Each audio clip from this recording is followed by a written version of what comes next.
함께 찬송가 486장 드리겠습니다. 찬송가 486장입니다. 이 세상에 근심된 일이 많고 486장 함께 드리겠습니다. 이 세상에 근심된 일이 많고 참 평안을 몰랐구나. 내 주 예수 나로라 부르시니 곧 평안히 쉬리로다. 주 예수의 구원의 은혜로다. 참 기쁘고 즐겁구나. 그 은혜를 영원히 누리겠네. 곧 평안히 쉬리로다.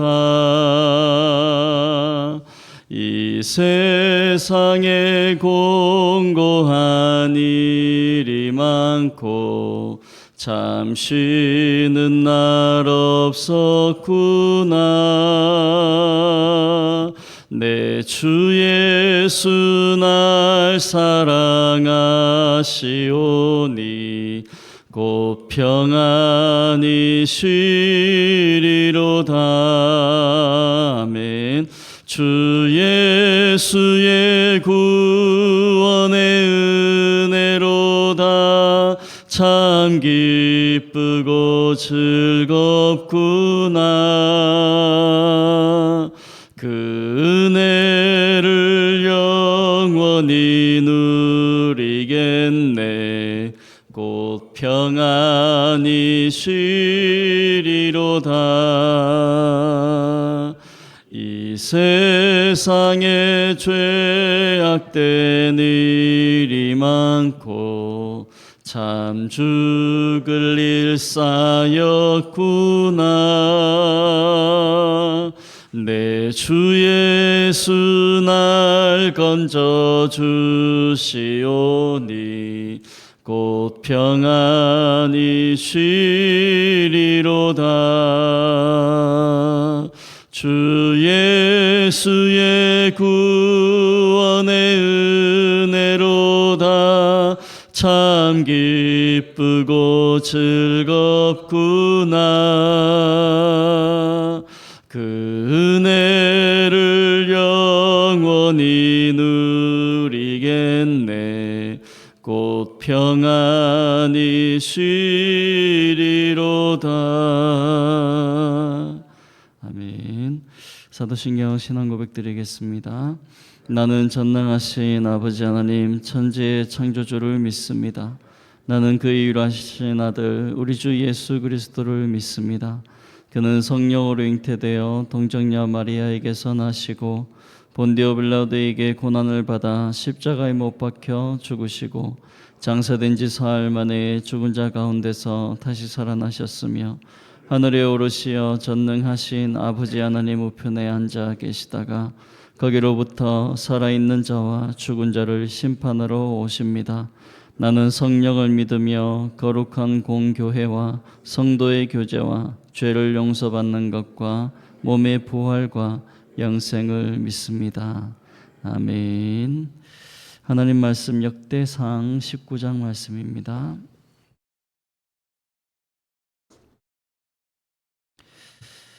역대상 19장 말씀 구약성경 제 성경으로 639면입니다.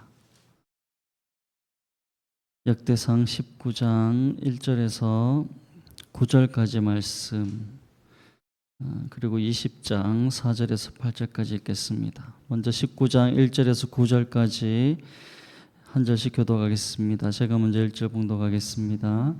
그 후에 암몬 자손의 왕 나하스가 죽고 그의 아들이 대신하여 왕이 되니 다윗이 이르되 한운의 아버지 나하스가 전에 내게 호의를 베풀었으니 이제 내가 그의 아들 한운에게 호의를 베풀리라 하고 사절들을 보내서 그의 아버지 죽음을 문상하게 하니라.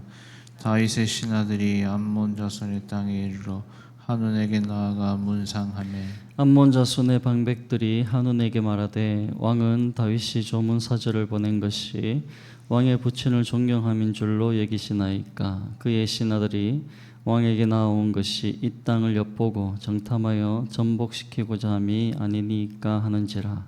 한운이 이에 다윗의 신하들을 잡아 그들의 수염을 깎고 그 의복을 볼기 중간까지 자르고 돌려보내매 어떤 사람이 다윗에게 가서 그 사람들이 당한 일을 말하니라.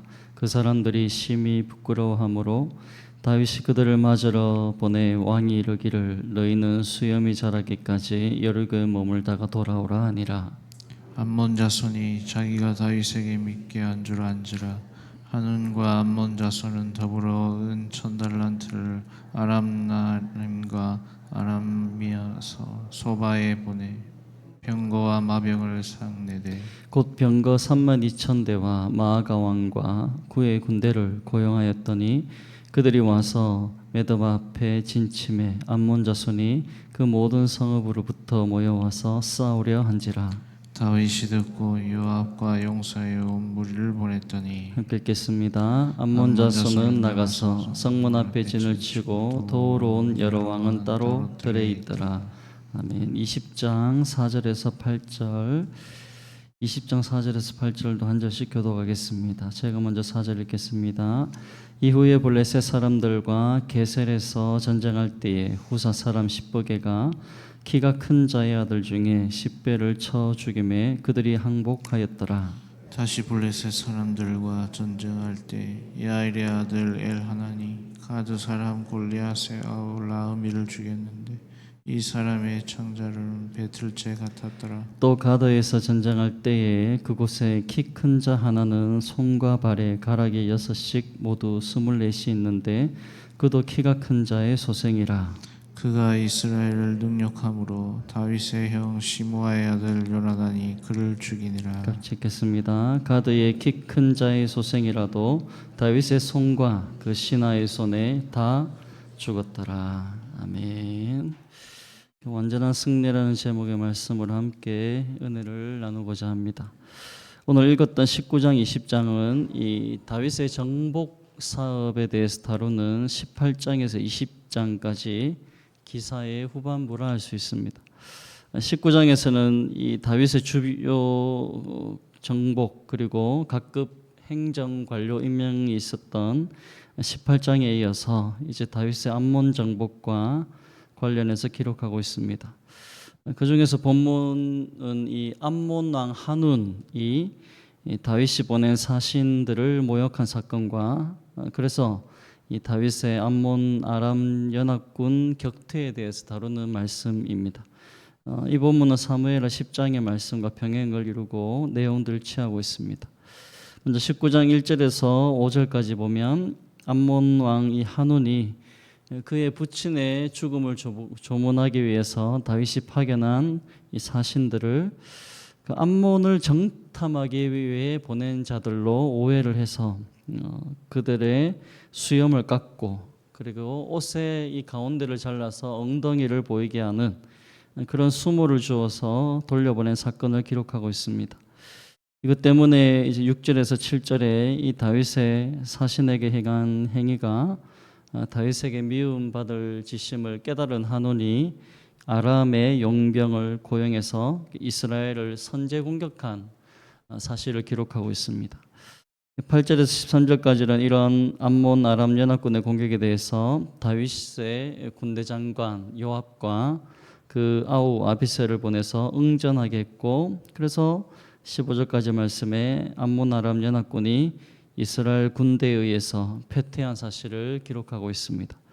끝으로 16절에서 19절까지는 이 아람 지원군이 또 이스라엘을 공격하는데 그 이스라엘에 의한 이 아람 지원군도 전멸을 한 것에 대해서 기록하고 있습니다. 그리고 20장 1절에서 3절까지 오면 이런 암몬 자손의 정복과 관련해서 암몬 아람 연합군의 전쟁이 있었던 다음에 요압이 또 이스라엘 군대를 이끌고 출전해서 암몬의 왕의 성이었던 이 랍바를 함락하고, 그리고 다윗이 그 랍바성으로 뒤따라가서 수많은 전리품을 포획하고 개선한 사실을 기록하고 있습니다. 그리고 4절에서 8절까지는 이 블레셋 전쟁 시에 용맹을 떨쳤던 이 다윗의 세 용사 십북의 엘하난 요나단의 활약상을 소개하고 마치고 있는 부분입니다. 이 본문은 사무엘의 21장에 나오는 말씀과 병행을 이루고 있습니다. 이런 대블레셋 전쟁은 다윗이 이스라엘의 왕으로 즉위한 직후에 2차에 걸친 르바임 골짜기 전투와 관련된 것으로서 일종의 보충 형식이라 할 수 있습니다.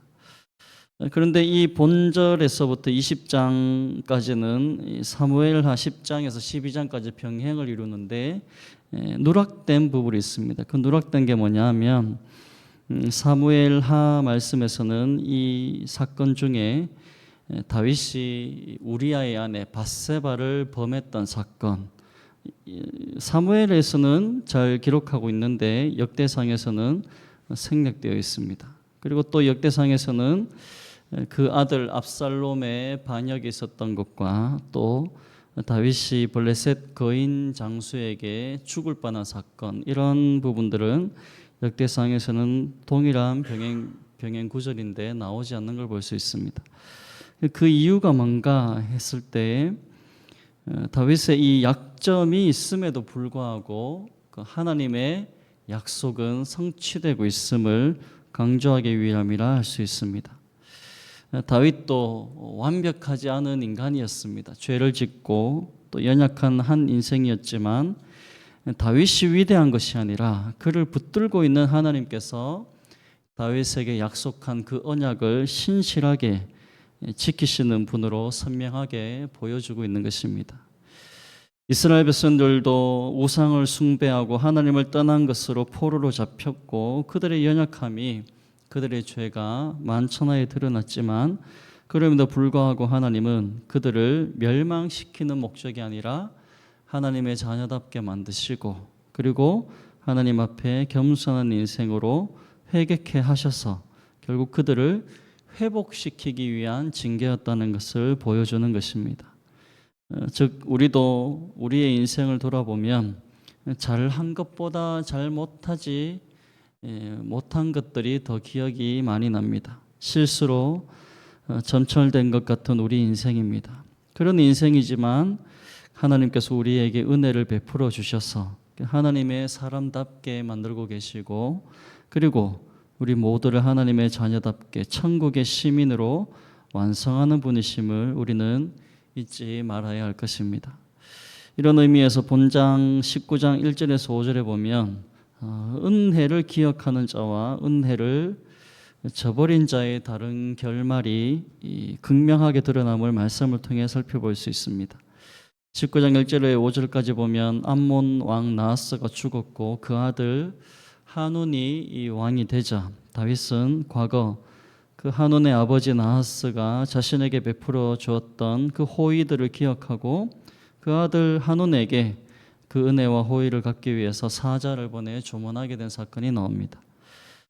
그런데 이 아들 한운 왕의 주변 장관들과 고위 관료들이 한운 왕에게 뭐라고 말했냐면 이 다윗이 그런 조문객 사자를 보낸 것은 그 부친을 공경하기 때문이 아니라 우리 암몬 땅을 염탐하여 침략하려는 것이다라는 그 음모설을 퍼뜨렸고 이에 한운 왕은 그 사람들의 말을 듣고는 다윗이 보낸 사자들의 수염을 깎고 그들의 의복을 엉덩이가 드러내도록 잘라서 모욕을 주고 돌려보낸 것입니다. 결국 나하스에게 입은 호의와 은혜를 그 은혜로서 호의로서 보답하려던 다윗은 그 아들 한운으로부터 은혜를 악으로 되돌려받는 이런 어처구니 없는 일을 당하고 만 것입니다. 그리고 이 사건 때문에 암몬은 이 돌이킬 수 없는 패망의 길, 멸망의 길로 가게 되었습니다. 그리고 이 사건으로 만약 한운이 다윗의 호의를 호의로 받아들였다면 이 암몬과 이스라엘은 든든한 어떤 우호 관계를 형성할 수 있었을 것이지만 은혜를 악으로 갚은 한온과 그 국가는 결국 패망하는 비참한 결과를 맞게 된 것입니다. 여러분, 우리들도 만왕의 왕이신 하나님의 은혜를 입고 살아가는 자들입니다. 지금까지 우리는 하나님의 은혜로 살아왔고 앞으로도 영원히 하나님의 은혜와 호의를 입고 살아가게 될 것입니다.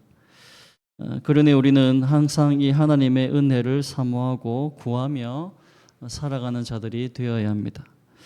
하나님의 은혜를 잊어버리고 망각하고 뭔가 내 힘으로 이뤘다, 또 내 능력으로 된 것이다, 이런 것으로 가기 시작하면 그때부터 우리는 교만이 우리의 삶을 지배하게 되고 결국 이런 하나님의 은혜와 도우심과 호의를 무시하고 떠나 살아가는 인생은 멸망밖에 없음을 기억하고 명심해야 하는 것입니다.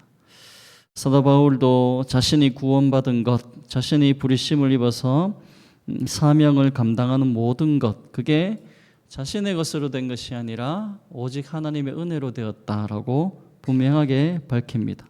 고린도전서 15장 9절 말씀에 나는 사도 중에 가장 작은 자라. 나는 하나님의 교회를 박해하였으므로 사도라 칭함 받기를 감당하지 못할 자니라. 그러나 내가 나된 것은 하나님의 은혜로 된 것이니 내게 주신 그의 은혜가 헛되지 아니하여 내가 모든 사도보다 더 많이 수고하였으나 내가 한 것이 아니요 오직 나와 함께 하신 하나님의 은혜로라. 자신의 삶에 대해서 하나님의 은혜다, 그의 은혜다, 하나님이 함께 하신 은혜다, 끊임없이 자신의 이름이 드러나는 것이 아니라 하나님의 은혜로, 하나님의 은혜라고 끊임없이 고백하는 이 고백을 보면서 우리들도 이 고백을 멈추지 말아야 할 것입니다. 그리고 이런 오늘 본문에 한온이 행한 이 악한 행위가 얽히고 설켜서 결국 이스라엘과 암몬 또 아람 연합군의 전쟁에 발발했고 이 전쟁에서 이스라엘이 승리했음을 기록하고 있습니다. 그러면 이 전쟁에서 승리의 가장 중요한 요소가 무엇인가 할 때 본문 19장 13절 말씀입니다. 너는 힘을 내라. 우리가 우리 백성과 우리 하나님의 성읍들을 위하여 힘을 내자. 여호와께서 선히 여기시는 대로 행하시기를 원하노라 하고 요압과 그 추종자가 싸우려고 아람 사람 앞에 나아가니 그들이 그 앞에서 도망했다라고 말씀하고 있습니다. 여호와께서 선히 여기시는 대로 행하시기를 원하노라. 이것이 승리의 비결이었습니다. 이 당시 요압이 이끌었던 이스라엘군은 암몬과 아람 연합군에 의해서 포위가 된 상황이었습니다. 상황은 이스라엘 군이 질 상황이었습니다. 포위가 되었고 감히 이길 수 없는 그런 상황이었습니다. 요압은 그런 상황에서 동생 아비새를 격려하면서 담대하게 우리가 대적들과 싸우자라고 의지를 불태웠습니다. 이런 용기와 믿음, 담대함에 생긴 것은 이 고백이었습니다. 여호와께서 선히 여기시는 대로 행하시기를 원하노라. 비록 상황과 환경은 우리가 질 수밖에 없는 상황이지만 우리는 하나님의 군대라고 고백하는 것입니다. 이 고백은 마치 에스더가 에스더서에서 죽으면 죽으리이다, 그런 고백이나 또 다니엘서에 나오는 세 친구가 우리가 왕에게 신상 앞에 절하지 않고 죽을지라도, 즉 하나님이 우리를 구해주지 아니하실지라도 우리는 왕의 신상 앞에 절하지 않겠다. 결국 이들은 죽음을 무릅쓰고 죽는다 할지라도 하나님의 편에 서는 것이 오히려 하나님이 기뻐하는 것임을 고백하고 그렇게 하나님을 의지해서 나가겠다는 그 의지를 가지고 고백한 고백이라 할 수 있는 것입니다. 이렇게 하나님의 선하신 뜻을 구하는 자들, 하나님의 도우심과 은혜를 구하는 자들의 고백을 하나님께서 기뻐 들으시고 그 전쟁에서 승리케 하신 역사를 성경을 통해서 우리가 보면서 거듭 확인하는 게 이겁니다. 하나님의 은혜와 하나님의 도우심을 구하는 자는 결국 승리하게 되지만 하나님의 은혜를 떠난 자들, 아무리 힘을 합치고 세력을 모아도 그들은 하나님의 반대편에 서 있기 때문에 멸망하게 되는 것입니다. 그리고 이 진리는 오늘 역대상 20장 1절 말씀에 시작하는 말씀처럼 해가 바뀌어, 즉 세월이 해가 바뀌고 아무리 흘러도 이 진리는 변하지 않는 것입니다.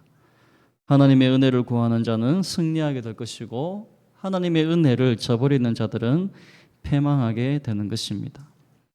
이사야 31장 말씀에 분명히 이렇게 말씀합니다. 31장 1절에 도움을 구하러 애굽으로 내려가는 자들은 화 있을진저 그들은 말을 의지하며 병거의 많음과 마병의 심히 강함을 의지하고 이스라엘의 거룩하신 이를 앙모하지 아니하며 여호와를 구하지 아니하느니 여호와께서도 지혜로우신즉 재앙을 내리실 것이라. 그의 말씀들을 변하게 하지 아니하시고 일어나사 악행하는 자들의 집을 치시며 행악을 돕는 자들을 치시리니 애굽은 사람이요 신이 아니며 그들의 말들은 육체요 영이 아니라. 여호와께서 그의 손을 펴시면 돕는 자도 넘어지며 도움을 받는 자도 엎드러져서 다 함께 멸망하리라. 아멘. 하나님의 은혜를 구하지 않고 하나님의 사모하지 않고 거룩하신 이를 떠난 자들은 애굽과 모든 힘을 합쳐도 결국 엎드러지고 넘어지고 멸망한다라고 말씀하고 있습니다. 반대로 병거가 적고 마병이 약할지라도 거룩하신 하나님을 앙모하고 구하는 자는 승리케 된다라고 말씀하고 있습니다. 말씀을 맺겠습니다. 역대상 20장까지 나온 이 전쟁의 기사들은 다윗의 정복 전쟁을 완결짓는 내용입니다. 다윗 전쟁은 대부분 방어하는 입장이었거나 하나님의 뜻을 받들어서 이스라엘에 허락된 언약을 이루기 위한 목적으로 전쟁을 치렀습니다. 다윗은 전쟁광도 아니었고 적극적으로 침략 전쟁을 하는 사람도 아니었습니다. 선제 공격을 먼저 했던 사람이 거의 그런 전쟁이 없었습니다. 그와 그 용사들은 하나님의 백성을 대적하는 것 그리고 하나님의 이름을 모독하는 이들에 대한 전쟁을 치렀습니다. 역대상 19장 20장의 암몬과 블레셋에 대한 전쟁이 그런 전쟁이었고 이로 인해서 우리 성도들의 최종적인 승리를 예표하여 보여주는 전쟁들입니다. 따라서 우리들은 우리의 인생 자체가 마귀와 죄와 영적 전쟁임을 깨닫고 모든 순간 모든 시간에 하나님의 은혜를 구하고 하나님의 도우심을 사모하는 삶을 살아가야 할 것입니다. 하나님의 은혜 없이는 한순간도 살아갈 수 없고 하나님의 은혜 없이는 우리는 한순간도 마귀의 영적 전쟁에서 이겨낼 수 없는 것입니다. 저와 여러분들이 이렇게 하나님의 은혜에 도우심을 구하고 힘입어서 영원한 승리자의 반열에 서는 말씀 되시길 예수님의 이름으로 축복합니다. 아멘. 기도하겠습니다. 살아계신 하나님 아버지 은혜를 감사드립니다. 오늘 말씀을 통하여서 다윗이 암몬에게 호의와 은혜를 베풀었던 것처럼 하나님께서 우리의 인생, 이 연약한 인생, 죄된 인생에 찾아오셔서 구원의 은혜를 베풀어 주시고 돕는 은혜와 또 영원한 천국에 이를 때까지 승리자의 반열에 서게 하시는 그 은혜 속에 살아가고 있음을 다시 한번 생각합니다. 하나님, 오늘도 우리는 하나님의 도우심 없이는 살아갈 수 없는 자들입니다. 우리의 모든 것들에 하나님의 도우심을 힘입어 승리케 하시고 하나님의 도우심을 힘입어 하나님의 살아계심을 증가하는 우리의 삶이 될 수 있도록 은혜 다하여 주시옵소서. 함께 하실 줄 믿사옵고 감사드리며 예수님 이름으로 기도드립니다. 아멘. 하늘에 계신 우리 아버지, 아버지의 이름을 거룩하게 하시며 아버지의 나라가 오게 하시며 아버지의 뜻이 하늘에서와 같이 땅에서도 이루어지게 하소서. 오늘 우리에게 일용할 양식을 주시고 우리가 우리에게 잘못한 사람을 용서해 준 것 같이 우리 죄를 용서해 주시고 우리를 시험에 빠지지 않게 하시고 악에서 구하소서. 나라와 권능과 영광이 영원히 아버지의 것입니다. 아멘. 오늘 목요일입니다. 나라와 한국교회 대구 성시어에 기도해 주십시오. 대통령 또 위정자들 위해서 모든 영역에 주님의 통치가 있도록 또 정치, 경제, 사회, 문화, 교육 모든 곳에 안정이 되고 또 성장하는 나라가 될 수 있도록 김정은 북한 독재 체제 정권이 무너지게 하시고 북한 교회 성도들의 자유가 속히 회복될 수 있도록 또 한국 교회의 제2의 부흥이 일어나게 하시고 오늘 목요일입니다. 목요 전도팀 은혜 부어주셔서 복음의 열매 영혼 구원의 역사가 일어날 수 있도록 말씀을 의지하고 주여 한번 부르짖고 기도하겠습니다. 주여 할렐루야. 살아계시고 역사하신 하나님 아버지 은혜와 사랑을 감사드립니다.